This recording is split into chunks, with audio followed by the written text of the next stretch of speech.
Hi, my name is Jacqueline Paul, and I'm the project lead for the Mi'kmaw Customary initiative. You're going to be hearing from my colleagues Elizabeth Burton, policy analyst, and Heather McNeil, our legal advisor. So we are from the Mi'kmaw Customary initiative, which means keeping our children together. And our team works out of the Mi'kmaw Customary Mi'kmaw Rights Initiative office. We are working to draft a Mi'kmaw Customary Code and policies to reclaim Mi'kmaw jurisdiction over child welfare from the province. The work we are doing on the Mi'kmaw Customary Code is an exercise of Aboriginal right and self-governance and does not derogate from the Aboriginal treaty and inherent rights of the Mi'kmaw rights holders.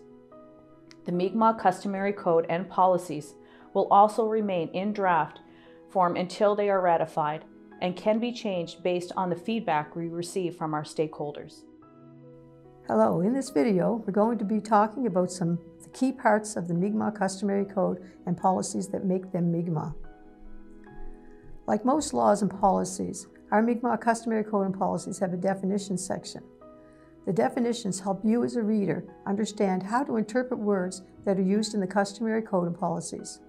We define these terms according to Mi'kmaw understandings and have worked hard to decolonize the language that is used. So, for example, we've recognized that the term child welfare is a colonial term and has a very negative connotation to it. Instead, we're using child and family well-being because we want to ground the Customary Code and policies in the goal of supporting the well-being of Mi'kmaw children and families.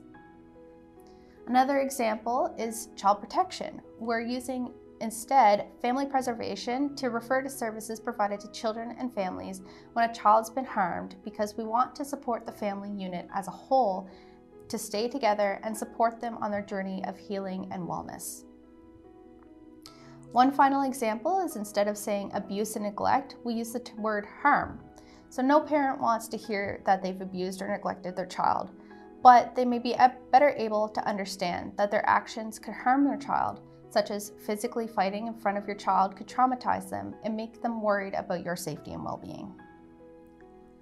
Another important part of the Mi'kmaw Customary Code is the section that we have on jurisdiction. This section is important because it speaks to the sovereignty of the Mi'kmaw and the authority of the Mi'kmaw to govern themselves over child and family well-being matters in Nova Scotia. The Mi'kmaw rely on the inherent right to self-government and Section 35 of the Constitution Act 1982, which recognizes and affirms this jurisdiction.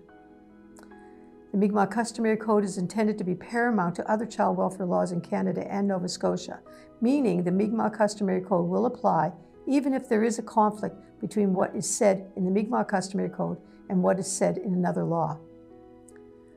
We also have a section on how existing human rights and freedom laws in Canada and Nova Scotia will continue to apply under the Mi'kmaw Customary Code. The Mi'kmaw Customary Code also has a section that defines who the Customary Code will apply to. Now at this time, the Customary Code will apply to the Mi'kmaw of Nova Scotia whether they are on or off the reserve. Stakeholders have also raised the issue of how the Customary Code will deal with blended families, where one of the parents is a Mi'kmaw community member and the other is not. There are other situations such as whether a non-status Mi'kmaw will be covered under the Customary Code.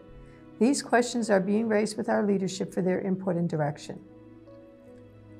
Another important section in the Mi'kmaw Customary Code is about approving or ratifying the Customary Code. We want to ensure that community members are involved in the development of the Mi'kmaw Customary Code and support the approval of it.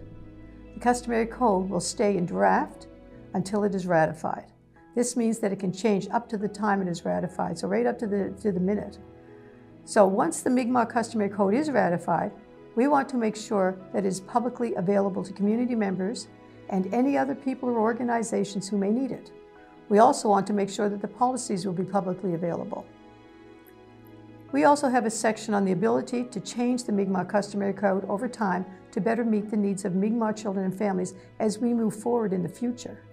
So in the future, after the Mi'kmaw Customary Code has been in place for a period of time, we can develop regulations to better clarify issues that arise in the implementation of the Customary Code.